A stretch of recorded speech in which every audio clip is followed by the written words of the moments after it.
Assalamualaikum warahmatullahi wabarakatuh. Perkenalkan, nama saya Sukma Mega Pratiwi dari kelompok 2 dan saya akan memperkenalkan teman saya, yaitu Dina Damayanti dan Mekla Eka Saputri. Oke, hari ini kami akan sedikit berdiskusi tentang narrative text. Diawali dengan saya, yaitu pengertian narrative text. Menurut saya, narrative text adalah jenis teks dalam bahasa Inggris yang menceritakan suatu cerita yang memiliki kronologi, rangkaian peristiwa yang saling terhubung. Dan selanjutnya akan dijelaskan oleh Dina Damayanti. Menurut saya, naratif teks adalah jenis teks dalam bahasa Inggris yang menceritakan suatu cerita yang memiliki rangkaian peristiwa yang saling terhubung, di mana tujuannya adalah untuk menghibur pembaca tentang suatu kisah atau suatu cerita. Selanjutnya akan dilanjutkan oleh Mekla Eka Saputri. Menurut saya, naratif teks adalah jenis teks dalam bahasa Inggris untuk menceritakan suatu cerita yang memiliki rangkaian peristiwa kronologi yang saling terhubung. Selanjutnya, generic structure atau jenis-jenis naratif teks. Di sini, naratif teks memiliki 10 genre. Yang pertama, fairy tale.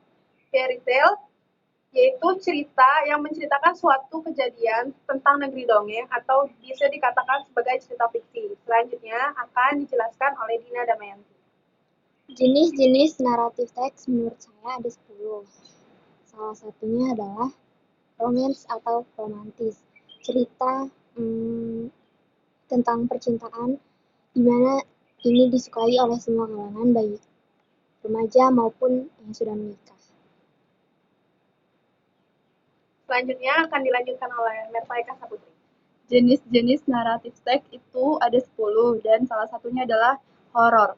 Nah, horor ini siapa sih yang nggak suka dengan film horor? Semuanya pasti suka, dari kalangan remaja dan dewasa.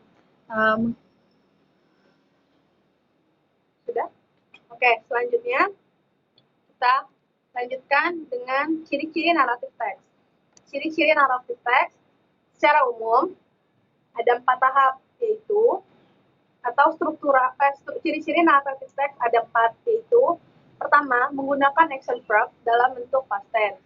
Yang kedua, menggunakan noun tertentu sebagai kata ganti. Selanjutnya akan dijelaskan oleh Dina Damayanti. Ciri dari naratif teks ada 4, dan saya akan melanjutkan dari yang Sukma sudah katakan, yaitu yang ketiga, menggunakan adjektif yang membentuk noun. Oke, selanjutnya dilanjutkan oleh Mekla Eka Saputri. Oke, saya akan melanjutkan dari Dina Damayanti, yaitu ciri-ciri naratif teks. Yang keempat adalah menggunakan conjunction untuk mengurutkan kejadian-kejadian. Oke, selanjutnya adalah generic structure atau struktur naratif teks. Menurut saya, struktur naratif teks itu ada 4 tahap, yaitu orientation, complication, resolution, dan reorientation. Saya akan menjelaskan tentang orientation, yaitu disebut dengan pendahuluan. Selanjutnya akan dijelaskan oleh Dina Damayanti. Struktur naratif teks ada 4. Yang pertama orientation, yang kedua complication, yang ketiga resolution, yang keempat reorientation. Yang pertama adalah orientation, yaitu pendahuluan. Yang kedua complication, yaitu menceritakan awal masalah yang menyebabkan puncak masalah atau klimaks. Selanjutnya oleh Mekla Eka Saputri. Oke, menurut saya struktur naratif teks itu ada 4. Yang ketiga adalah resolution, adalah bagian akhir cerita atau berupa solusi dari masalah yang terjadi. Dan yang terakhir adalah reorientation, merupakan bagian penutup yang bersifat opsional, yang berisi tentang moral, saran, atau pengajaran dari penulis.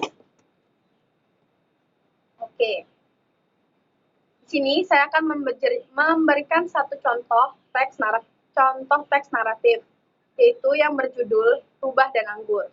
Pada suatu sore, ada sebuah rubah yang sedang berjalan melalui hutan, melihat sekelompok anggur yang tergantung di cabang yang tinggi. Hanya ini yang bisa memuaskan dahaga saya, kata si rubah. Mengambil beberapa langkah mundur, rubah melompat dan sayangnya ia gagal mendapatkan sebuah anggur yang menggantung tersebut. Sekali lagi rubah mengambil beberapa langkah mundur, berlari dan mencoba untuk menjangkau, tapi ia masih gagal. Akhirnya rubah pun menyerah. Lalu rubah berkata dan menunjukkan ke hidungnya. Mereka mungkin asam, lalu rubah itu pergi. Dan selanjutnya adalah adalah latihan yang akan saya sampaikan ada 5, yaitu yang pertama, when the fox walking through the forest. The second, where the grapes was hanging.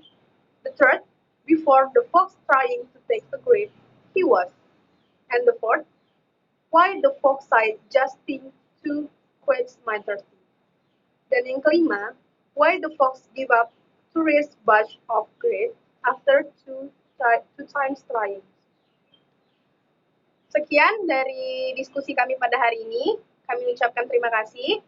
Kami akhiri. Billahi fisabilillah. Wassalamualaikum warahmatullahi wabarakatuh.